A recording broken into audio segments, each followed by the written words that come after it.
আপনারা না পাইলে তো আজকে ওয়াজি বন্ধ হয়ে যেত আমার। এখন তো কিছু কথা বলার মানসিকতা তৈরি হয়েছে আলহামদুলিল্লাহ।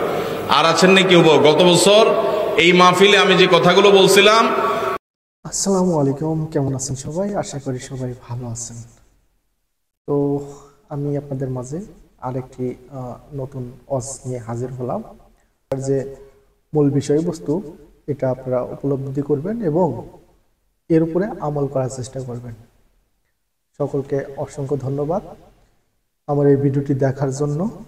তো চলুন শুরু করা যাক আজকের আমার এই নতুন ভিডিও।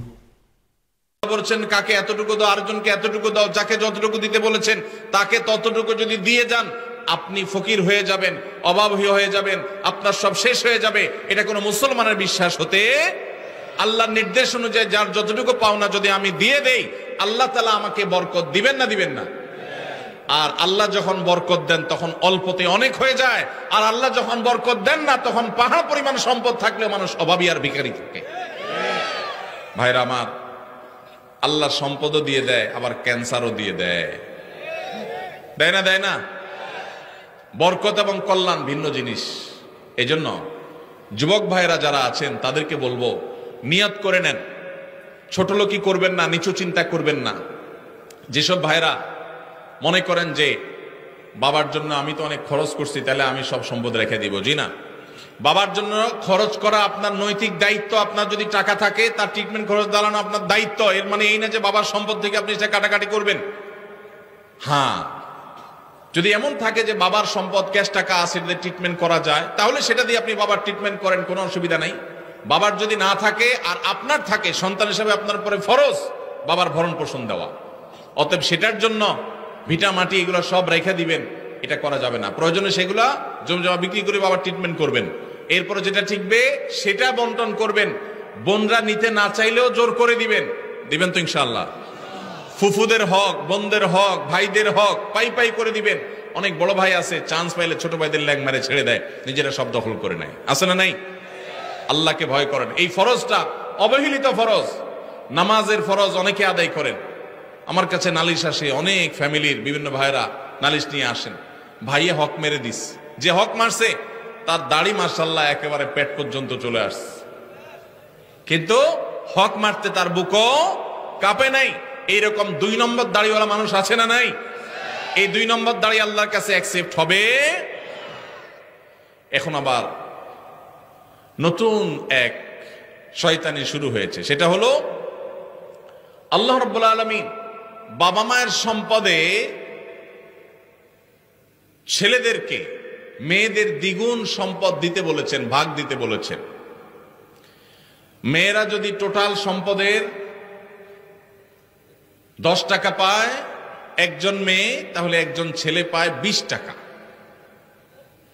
এখন আমাদের দেশে কয়দিন পর পরই কিছু সুশীল আছেন যারা আল্লাহর কোরআনেরও সংশোধন করতে চায়, নাউজুবিল্লাহ। তারা দাবি তোলে যে সমান অধিকার দিতে হবে, এবং সমান অধিকার কথাটা শুনতে বেশ সুন্দরই শোনা যায়, ভালোই লাগে। আমরা অনেকে বিভ্রান্ত হয়ে যাই। তাই তো একই বাবার সন্তান হয়ে মেয়ে যদি 1 আনা পায়, ছেলে কেন 2 আনা পাবে? ছেলেও সন্তান, মেয়েও সন্তান, তাহলে মেয়ে 1 আনা পাবে, ছেলে 1 আনা পাবে, এমন হওয়া দরকার। মেয়ে 1 আনা পাবে, ছেলে 2 আনা পাবে, এটা কেন? বাহ্যিকভাবে এটা মনে হয় বৈষম্য করেছে। ভাইরা আমার, আমরা সবাই জানি আল্লাহ রাব্বুল আলামিন যত ফ্যামিলির খরচ আছে, এসব খরচগুলো ছেলেদের উপরে বর্তাইছে না মেয়েদের উপরে বর্তাইছে? স্বামীর উপরে না স্ত্রীর উপরে? স্বামীর উপরে। কত রকমের খরচ? সব রকমের খরচ। বিয়ে করবে, মেয়ের বিয়ে হবে, বিয়ের খরচ কি মেয়ের জোগাড় করা লাগে? কার জোগাড় করা লাগে? বাপের বা ভাইয়ের। ছেলে বিয়ে করবে, খরচ জোগাড় করা লাগে কার? ছেলের নিজের। আরেকজন কয় বাবা। আপনার বাবা আপনার খরচ দিছে? কপালালা মানুষ, তাহলে ভালো বাপ পাইছেন আপনি। ভাইরা আমার, বিয়ের খরচ কে দেয়? ছেলেদের নিজেরা।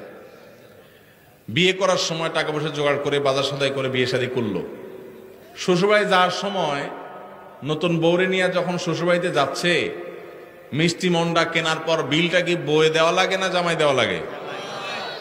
তাহলে শ্বশুরবাড়ির মিষ্টির খরচও সে দিল। আবার শ্বশুরবাড়ির বেড়ায় যখন বাপের বাড়ি আসতেছে, এখন বাপের বাড়িতে আসার সময় আবার ফলমূল যা কিনছে টিনছে এগুলোর বিল কে দেওয়া লাগে? ছেলে।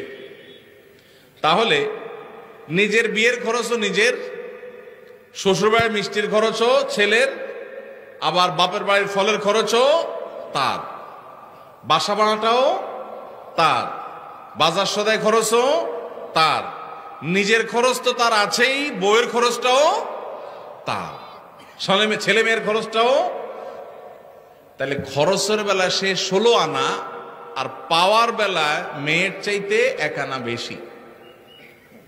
এটাতে কি ছেলেরকে আল্লাহ তাআলা অনেক বেশি দিয়ে ভাষায় দিয়েছেন, আর মেয়েদেরকে আল্লাহ তাআলা ঠকাইছেন? নাউজুবিল্লাহ, এরকম?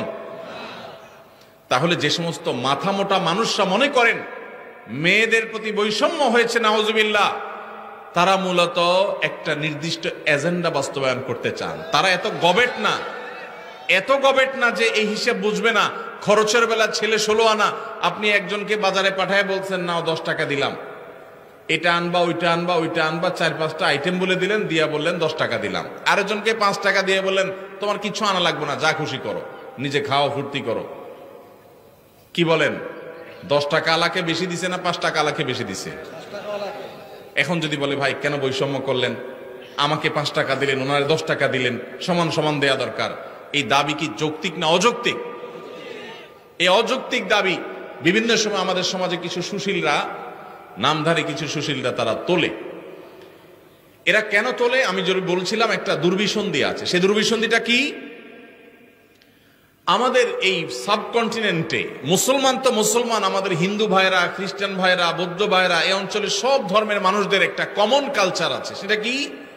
সেটা হলো পুরুষরা তারা বাহিরের জগৎটা দেখভাল করে, টাকা পয়সা কামাই করা, রুজি রোজগার করা, যা লাগে সব বাহিরের সব দেখে, বাজার সদাই সব দেখে, আর ভেতরের সাইডটা কে দেখে? মহিলারা দেখে।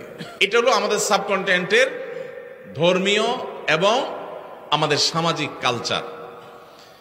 এবং এটা আমাদের কালচার বললে ভুল হবে, এটা মানব সভ্যতার শুরু থেকে চলে আসা একটা কালচার।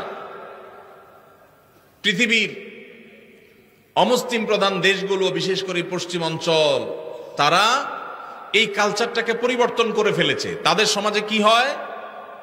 বাসা ভাড়া নিলে অর্ধেক খরচ জামাইয়ে দেয়, আর অর্ধেক খরচ বয়ে দেয়। জানেন তো আপনারা? বাজার সদাই সবকিছু 50% ভাগযোগ করে দেয়।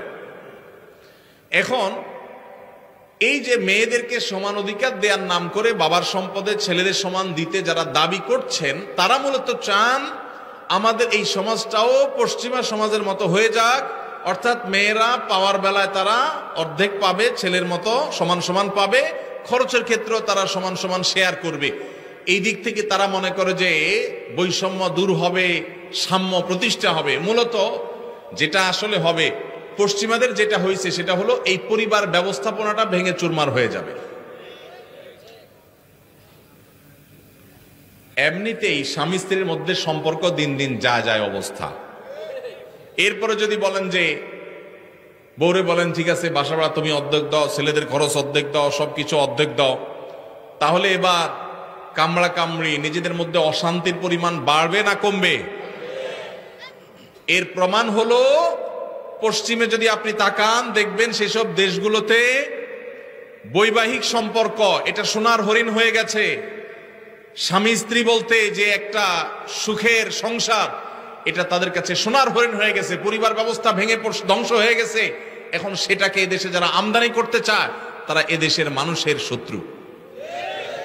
এই শয়তানের দোসরেরা আল্লাহর বিধান থেকে, কোরআন থেকে আমাদেরকে সরাতে চায়। আমাদের সংবিধানে, আমাদের আইনে কোরআনের তো অন্য কোনো কিছু নাই। যা ছিটে ফোটা দুই একটা আছে, সেগুলো খাজে বাজে থাকা কণাগুলোকে ধুয়ে পরিষ্কার করার জন্য যখন যারা সরকারে আসে তাদের ঘাড়ে সওয়ার হওয়া এই পশ্চিমাদের দোসরেরা, তারা এই দেশে থাকে, এই দেশে খায়, দালালি করে পশ্চিমাদের। এদের ষড়যন্ত্রের ব্যাপারে আমাদের সতর্ক থাকতে হবে, সাবধান থাকতে হবে। আমাদের অবশ্যই বোনরা মেয়েরা নানাভাবে নিগৃহীত, তাদের সপক্ষে আমাদের কথা বলতে হবে, কিন্তু তার জন্য আল্লাহর আইন, আল্লাহর বিধানকে পরিবর্তন করার কোনো প্রয়োজন নাই। তাহলে কি করতে হবে? দেখুন, আমাদের সমাজে এটা ঠিক যে অনেক স্বামীরা নিজেরা ইনকাম করে বলে স্ত্রীদের খোঁটা দেয়, কথার তলে রাখে, কথা শোনাতে থাকে, কষ্ট দেয়, এবং কথায় কথায় তাদেরকে এই যে উপায় উপার্জন করে, টাকা পয়সা নিয়ে আসে, বাজার সদাই করে, এগুলা তুলনা দেয়। এই যে ছোট লোকিগুলো পুরুষরা করে, সেগুলো বন্ধ করতে হবে। সেগুলো বন্ধ করার জন্য মেয়েদেরকেও আপনি বের করে দিবেন, চাকরি করাবেন, অথবা তাদেরকে সম্পদের ভাগ দিবেন, তাতে বন্ধ হয়ে যাবে। এটা আমরা সঠিক মনে করি না। তাহলে কি করতে হবে? তাহলে নারীদের প্রতি নিগ্রহের রাস্তাগুলো বন্ধ করতে হবে। শরীয়ত যতটুকু দিতে বলেছে ততটুকু যদি নারীকে দেওয়া হয়, নারী কখনো স্বামীর উপরে শতভাগ ডিপেন্ডেন্ট হবে না। স্বামী জুলুম করলেও তার জুলুম স্বীকার করতে, জুলুম মেনে নিতে বাধ্য হবে না, যদি স্বামী মোহরটা ঠিক মতো দেয়, বাবার সম্পদের পাওনাটা ঠিক মতো পায়, মায়ের সম্পদের পাওনাটা ঠিক মতো পায়, সব জায়গা থেকে তাদের যে পাওনা আছে, এই পাওনাটা যদি তারা ঠিক মতো পায়, তাহলে তাদের প্রতি নিষ্পেষণ জুলুমের রাস্তা বন্ধ হয়ে যাবে। আল্লাহ রাব্বুল আলামিন মেয়েকে মোহরের মাধ্যমে স্বামী থেকে পাওয়ার রাস্তা রেখেছেন।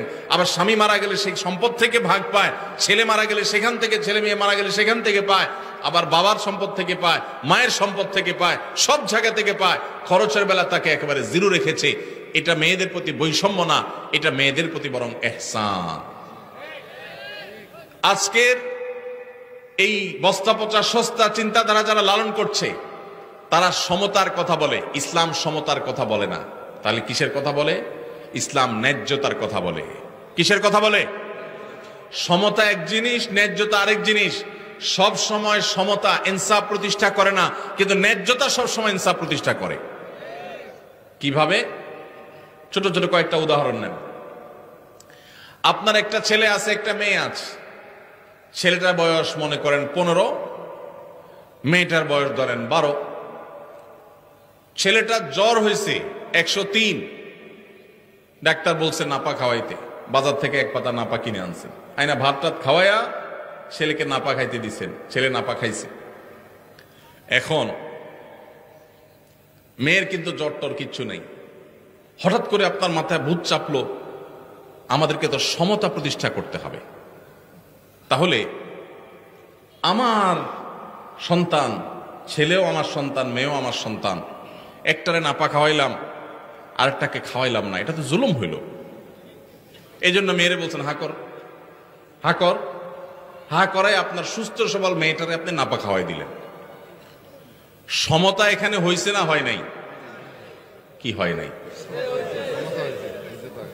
ওয়াজ কি বুঝে শুনে কথা বলেন না, না বুঝে জবাব দেন। সমতা হয়েছে না হয় নাই ভাই? সমতা হয় নাই? ছেলেরা একটা নাপা খাওয়াইছে, মেয়ের একটা নাপা খাওয়াইছে, সমতা হয়েছে না? কিন্তু ইনসাফ কি হইল? ইনসাফ কি হইল? জুলুম হয় নাই?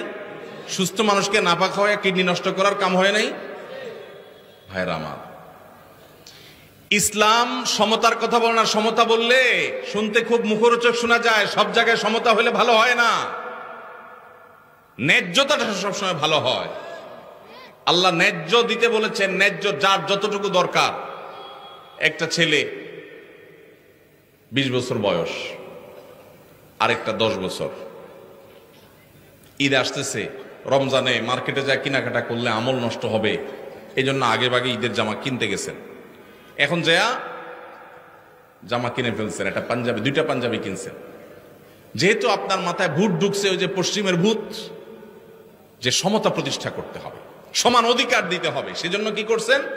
জামা কিনতে যায়, জামাতে কিনতে গিয়া দোকানদারে বললেন, ভাই আমার 2টা জামা দেন, সেম ডিজাইনের, সেম কালারের, সেম সাইজের।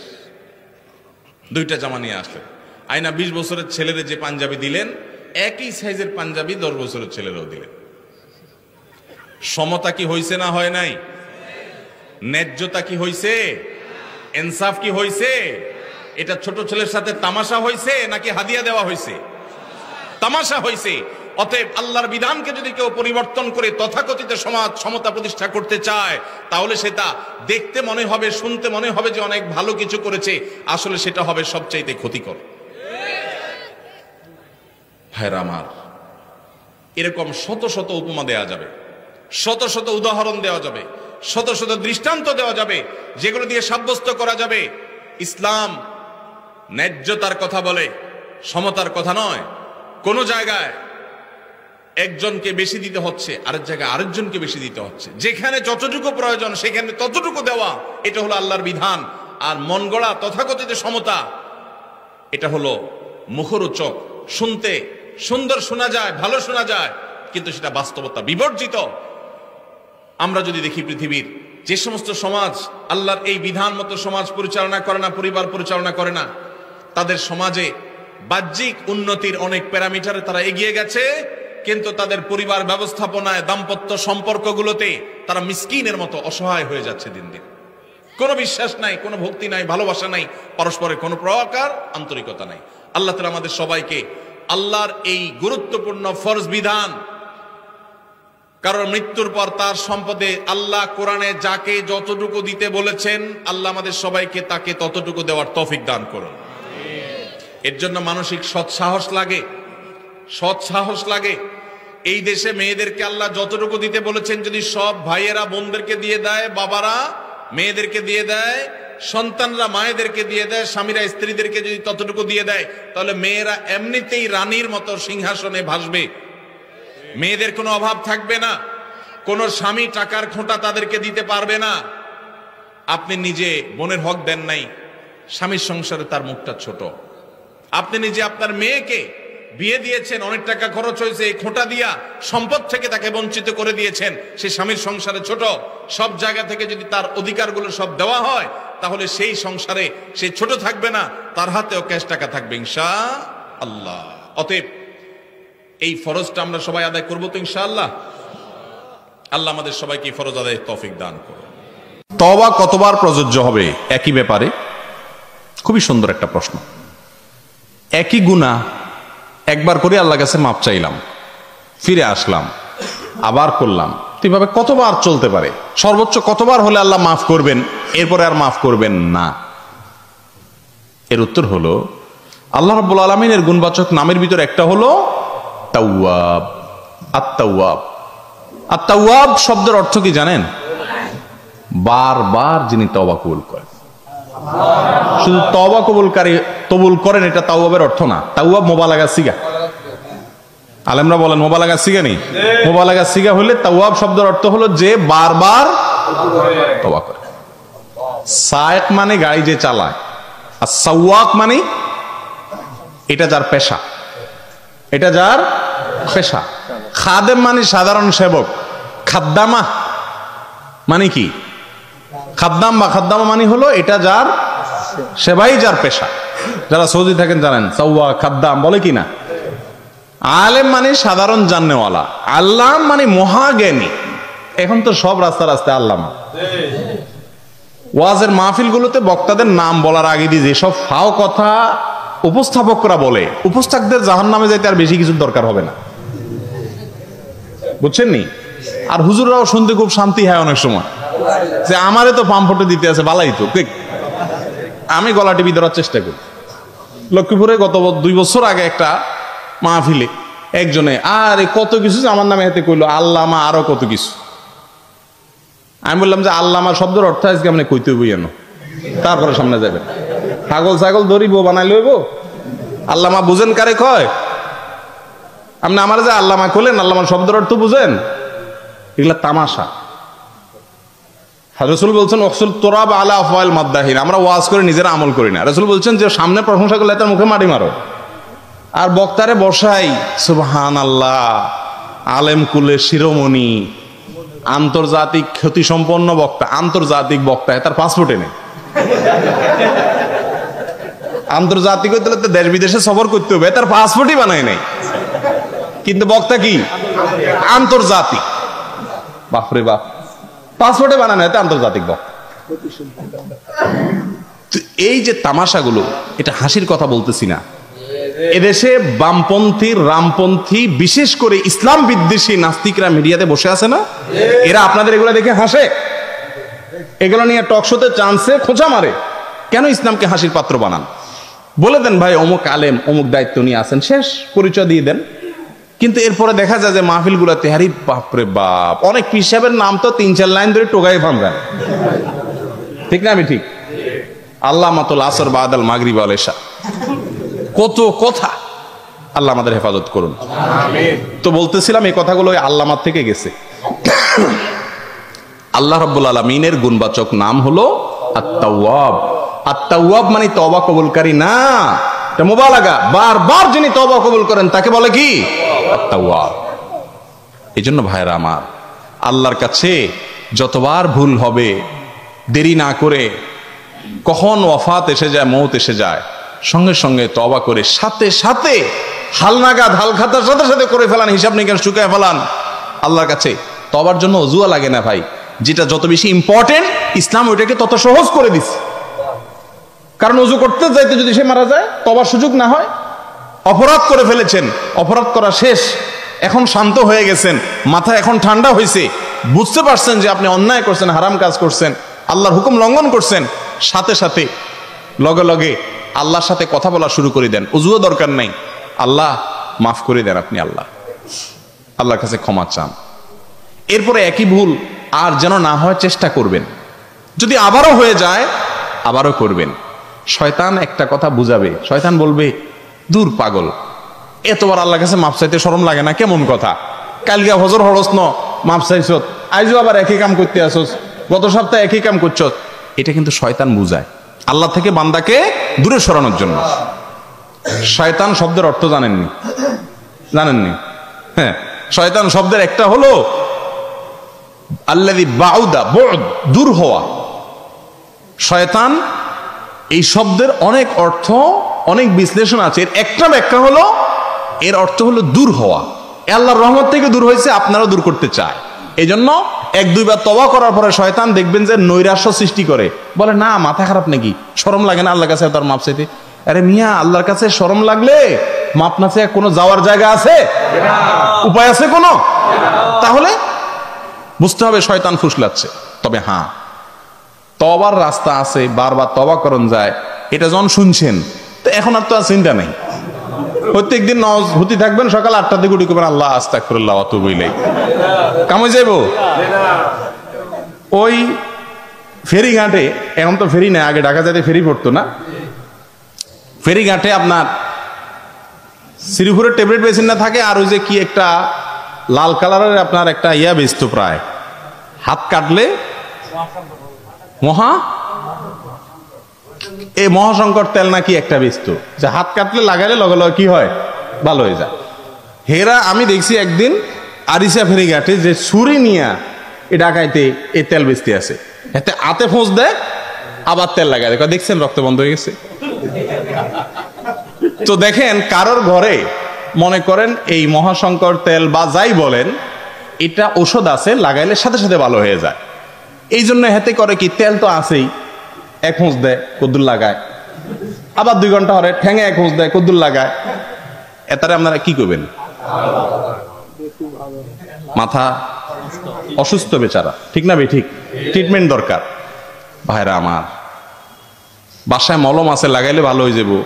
সে আশা করে যদি হাত পা নিজে ইচ্ছাকৃত ঠান্ডা মাথায় বসে বসে কাটলে পাগল হয়, তওবার রাস্তা খোলা আছে, আল্লাহ মাফ করে দিব, সে আশায় গুনাহ করতে থাকা, এটার নামও তাহলে পাগলামি হবে, ঠিক না? ঠিক। আল্লাহ তাআলা তাওয়াব, সেটা ঠিক আছে, কিন্তু জানে শুনি ঠান্ডা মাথায় গুনাহ করবেন। জানে শুনি ঠান্ডা মাথায় গুনাহ করলে আস্তে আস্তে আল্লাহর প্রতি বেপরোয়া ভাব চলে আসে, যেটা শয়তানের মধ্যে আসছে। এটা পরে তওবার নসিব হয় না, বেঈমান হয়ে চলে যায়। এজন্য সাবধান। তবে হ্যাঁ, আল্লাহ তাআলা বারবার তওবা কবুল করেন। এর মধ্যে তওবায়ে নাসুহা হলো আল্লাহর প্রিয়। তওবায়ে নাসুহা বুঝেননি? ওই নাসুহা আবার এক ব্যক্তির নাম, মিছা কথা গল্প নিয়েন না। নাসুহা মানে কি? নাসুহা মানে খাঁটি। তওবায়ে নাসুহা মানে হলো ওই তওবা যেই তওবার ভঙ্গ হয় না। জীবনে এরকম তওবা করবেন।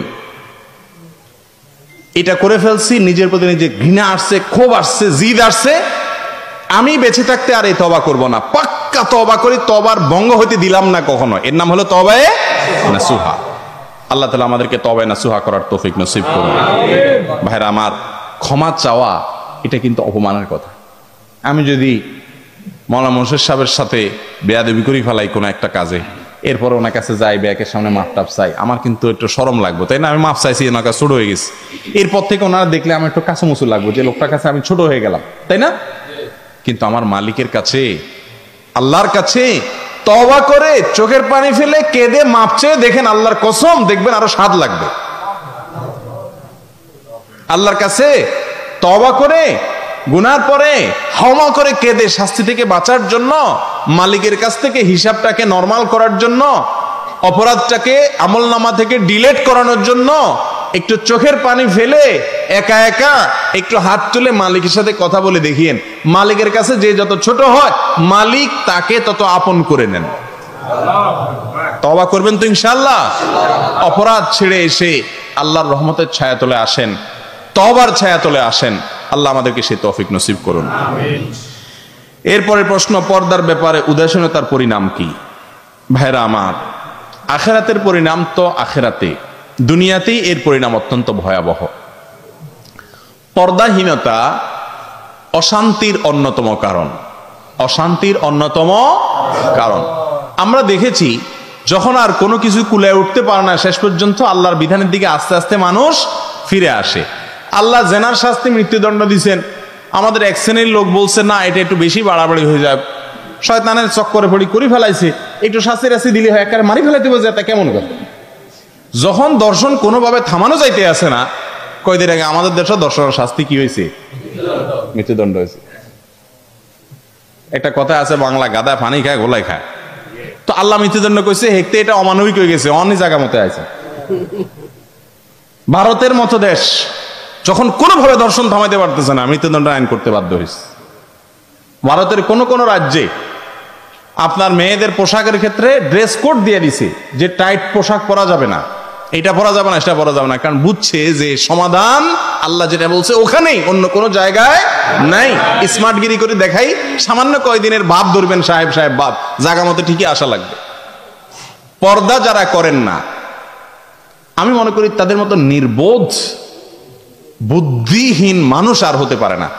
আপনি আপনার পরিবারের লোকদের যদি পর্দার ব্যাপারে সচেতন না হন, আপনার স্ত্রী বোন যখন পর্দাহীন ভাবে বাহিরে যায়, আজকাল লক্ষ্মীপুর নোয়াখালী এই সমস্ত এলাকাতে মহিলারা বোরকা বেশিরভাগ পরে, কিন্তু বোরকাগুলোর যে হাব ভাব, বোরকার উর্ফিদি যে আপনার কি কয় ডিজাইন, এই ডিজাইন ঢাকার জন্য আরেকটা বোরকার দরকার, ঠিক না ভাই? ঠিক। যেই সাকসিক্য এটা ঢাকতে হলে আরেকটা বোরকা করার দরকার। মুশকিল হলো হে বোরকা তো আবার ডিজাইন থাকবে, এটা এরপরে বস্তা বানালাইতে হবে। দেখেন, আল্লাহ রাব্বুল আলামিন মানুষকে ইজ্জতের পথে আহ্বান করে, আমরা বেইজ্জতের পথে যাই। আপনি আপনার স্ত্রী, আপনার বোন, মাকে যখন বেপর্দা নিয়ে যান, মানুষ দেখে খুব সুন্দর সুন্দর পবিত্র চিন্তা করে না?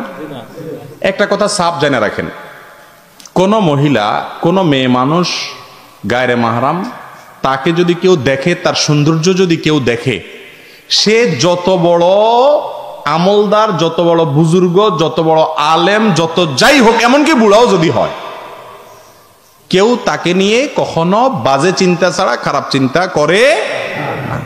সাময়িকভাবে হয়তো ভালো চিন্তা থাকতে পারে, কিন্তু যে কোনো মুহূর্তে ভালো চিন্তা তার মাথায় ঢুকি যাবে, ফোরপুটের লাইনের মতো। কারেন্ট চলে গেছে দেখিয়েছে, যে কোনো মুহূর্তে আসলেই শেষ, ঠিক না বে? ঠিক। আল্লাহ তাআলা এমনি বলেননি, সমাজ ধ্বংস হয়ে যায়, ঘরে ঘরে আজ অশান্তি, আগুন। এই সবগুলোর মৌলিক কারণগুলো একটা হলো বেপর্দা। পুরুষদেরকে আল্লাহ তাআলা বলেছেন আগে চোখের পর্দা করতে, মেয়েদেরকে বলেছেন সার্বিকভাবে তাদের রূপ লাবণ্য ইত্যাদি যেন না ডাকে, ওয়ালা ইউদিনা যিনাতাহুন্না ইল্লা মা যাহরা মিনহা, যেন তাদের সৌন্দর্য প্রকাশ না করে। ভাইরা আমার, অনেকে বলে এটাতে নারীদের অধিকার ক্ষুণ্ণ হয়, তারা বোরকা পরে থাকে, তাদের অস্বাস্থ্যকর, এটা কষ্টকর, কেমনে এটা সম্ভব নি, করোনায় দেখাইছে সম্ভব না অসম্ভব, ঠিক না ভাই? ঠিক। আরে বাপরে বাপ, শুধু বোরকা নেই, শুধু প্লাস্টিক নেই, আপনার মাস্ক একটা পরে কি M95 মাস্ক অরিজিনাল যেটা, এটা পরলে তো আপনি নিঃশ্বাস বন্ধের মতো অবস্থা। আবার আরেকটা পরে আপনার ওই সার্জিক্যাল মাস্ক, এর পরে আরেকটা কি পরে, এর পরে মাথার টুপি এগিয়ে লাগা। আল্লাহ কয় খাড়া, পর্দা করা অস্বাস্থ্যকর, দেখতো পর্দা করাটাই স্বাস্থ্যকর, ঠিক না ভাই? ঠিক। করোনায় এসে পর্দা করাই স্বাস্থ্যকর না অস্বাস্থ্যকর প্রমাণ করছে না? আল্লাহর বিধান মানার ভিতরেই কল্যাণকর।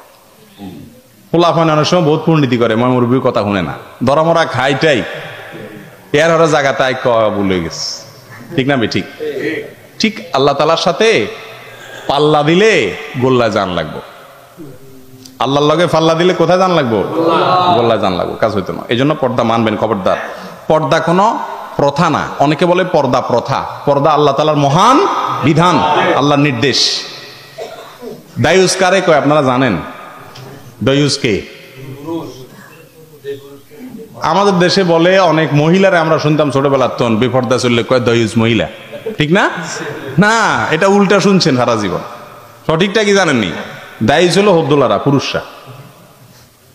হাদিসে আসছে আল্লাযী ইউকিরু ফি আহলিহি আল খাবাস, ওই পুরুষ দায়ুস, ওই ব্যক্তি দায়ুস যে তার পরিবারের লোকরা অশ্লীল বেপর্দা চলে সে এটা দেখি ঠান্ডা মাথায় মেনে নেয়। এ হলো নপুংসক, বেহায়া, নির্লজ্জ পুরুষ। তার পরিবারের সদস্যদেরকে নিয়ে মানুষ মজা লয়, আর সে কি বলতে আমার বলেন? আপনি আপনার বউরের সাথে নিয়ে বাইরে হয়েছেন, দোস্তের সাথে পড়ে, দোস্ত তোমার ভাবি, দোস্ত ভাবির দিকে তাকায়, কি চিন্তা করবে সেটা বলার কোন অপেক্ষা রাখে? যদি বলেন যে দোস্তের মনে কেমন কিছু আসে না, তাহলে হয় দোস্ত অসুস্থ আর না মৃত্যু। দুইটার একটা, লা ইয়াখলু আন হালাতে, দুইটার একটা হবেই। অতএব পর্দার বিধান আমাদের নিজেদের সম্ভ্রম, ইজ্জত। আল্লাহ কোরআনে কি বলছে জানেন?